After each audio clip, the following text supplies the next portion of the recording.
যেদিন ঘটনা ঘটে আমি সেদিন ঝাড়গ্রামে ছিলাম, কিন্তু আমার কাছে যখনই কলকাতার পুলিশ কমিশনার খবরটা দেয় আমি সঙ্গে সঙ্গে তাকে বলি যে এটা খুব নক্কারজনক ঘটনা এবং খুবই বেদনাদায়ক ঘটনা।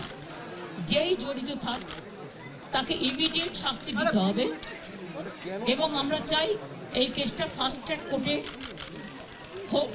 ফাস্ট ট্র্যাক কোর্টে হলে জুডিশিয়াল প্রসেসটা তাড়াতাড়ি হবে এবং তাতে আমরা ফাঁসির দাবি জানাবো।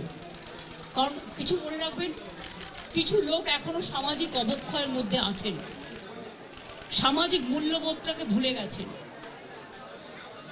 মেয়েদের গায়ে হাত দেওয়া যে কত বড় অপরাধ এবং তার সাথে যে অত্যাচার করেছে বা তাকে যেভাবে খুন করেছে, আমি আশ্চর্য হয়ে যাচ্ছি। ওখানে নার্সরা ছিলেন, ওখানে ওদের সিকিউরিটি ছিলেন,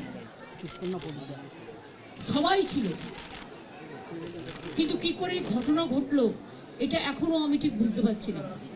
পুলিশকে আমি বলেছি,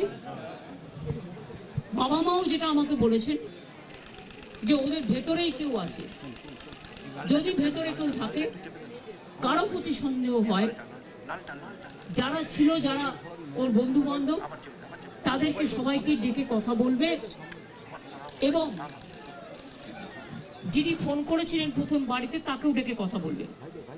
আজকে প্রিন্সিপাল নিজে রেজিগনেশন করে দিয়েছিলেন, বলছিলেন যে আমার বাড়িতেও তো বাচ্চারা আছে, যেভাবে আমাকে গালিগালাজ করা হচ্ছে, তা আমরা তাকে বুঝিয়ে বলেছি ঠিক আছে আপনাকে ওখানে কাজ করতে হবে না, আমরা ওনাকে সরিয়েছি অন্য জায়গায়। আমরা ওখানে MSVPকেও সরিয়ে দিয়েছি ডিউ টু নেগলিজেন্স। আমরা হাসপাতাল থেকে হেড অফ দ্য ডিপার্টমেন্ট, যে চেস ডিপার্টমেন্ট, তাকেও সরিয়ে দিয়েছি এবং পুলিশ পোস্টে যে ACP ছিলেন তাকেও সরিয়ে দিয়েছি। সবাইকেই সরানো হয়েছে এবং ডগ স্কোয়াড থেকে শুরু করে, ভিডিও থেকে শুরু করে, ফরেন্সিক ডিপার্টমেন্ট থেকে শুরু করে সবাইকেই ইনভলভ করা হয়েছে যাতে খুনি গ্রেপ্তার হয় এবং দোষীরা শাস্তি পায়। এবং আমি চাই পুলিশ যত তাড়াতাড়ি সম্ভব দোষীদের গ্রেপ্তার করবে।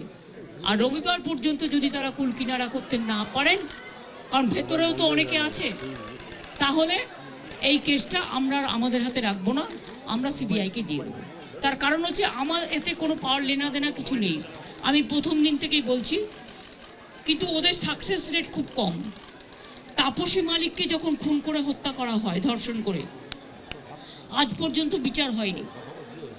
21 সিঙ্গুরে এটা হয়েছিল। নন্দীগ্রামে যখন 14 জন গুলিতে মারা যায় বা 10 জন হারিয়ে যায়, আজও তারা ফিরে আসেনি। এই কেসগুলো সব CBIয়ের হাতে ছিল, রিজাউনের কেসও ছিল, একটা কেসেরও বিচার হয়নি। এমনকি রবীন্দ্রনাথ ঠাকুরের নোবেল প্রাইজ চুরি হয়েছিল, সেই কেসটাও ছিল, মানুষ কোনো বিচার পায়নি। কিন্তু তবু মানুষের স্যাটিসফ্যাকশানের জন্য যদি কেউ ভাবতে পারে যে পুলিশ ঠিক মতো করতে পারছে না, যদিও Calcutta police is the best police in the world, তাদের তদন্তের যে সিস্টেমটা এবং সবচেয়ে ভালো অফিসারকে লাগানো হয়েছে সমস্ত কিছু দিয়ে। আমরা রোববার পর্যন্ত সবাইকে ডাকবো, আমাদের পুলিশ ডাকবে, এটা বিনীত বলবে, আমি বিনীতকে বলতে আহ্বান জানাচ্ছি।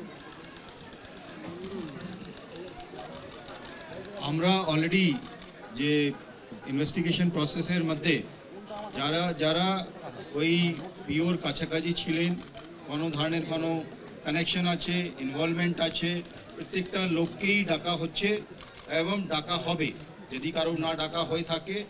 এবং আমরা অলরেডি একটা হেল্পলাইন নাম্বার শুরু করেছি, ওর মধ্যে ডাক্তাররাও আমাদেরকে বলতে পারেন, অ্যানোনিমাসলি বলতে পারেন, ফিজিক্যালি এসে বলতে পারেন কি যদি কারো উপরে সন্দেহ থাকে, কি কারণে সন্দেহ আছে। ফ্যামিলি মেম্বার সঙ্গেও আমরা টাচে আছি। কালকে অ্যাডিশনাল CP1 পার্সোনালি এখানে এসেছিলেন, উনি ওনার ভিউটা জেনে গেছেন। আমিও আজকে এসেছি, ম্যাডাম এখানে এসেছেন, আমরা ওনার ভিউটা জেনে গেছি এবং ওদের সঙ্গে আমরা কন্টিনিউয়াসলি যোগাযোগে থাকবো এবং প্রোগ্রেস অফ ইনভেস্টিগেশন নিশ্চয়ই ওদের সঙ্গে শেয়ার করব। এবং আমরা নিশ্চিত কি আগামী 4-5 দিনের মধ্যে যদি আরও কেউ থাকে, আমরা নিশ্চয়ই ওদের সবাইকে আমরা নিশ্চয়ই অ্যারেস্ট করতে পারবো। আর যদি তা সত্ত্বেও যদি ফ্যামিলি স্যাটিসফ্যাকশন না থাকে, ম্যাডাম যা বলেছেন সেটা হবে।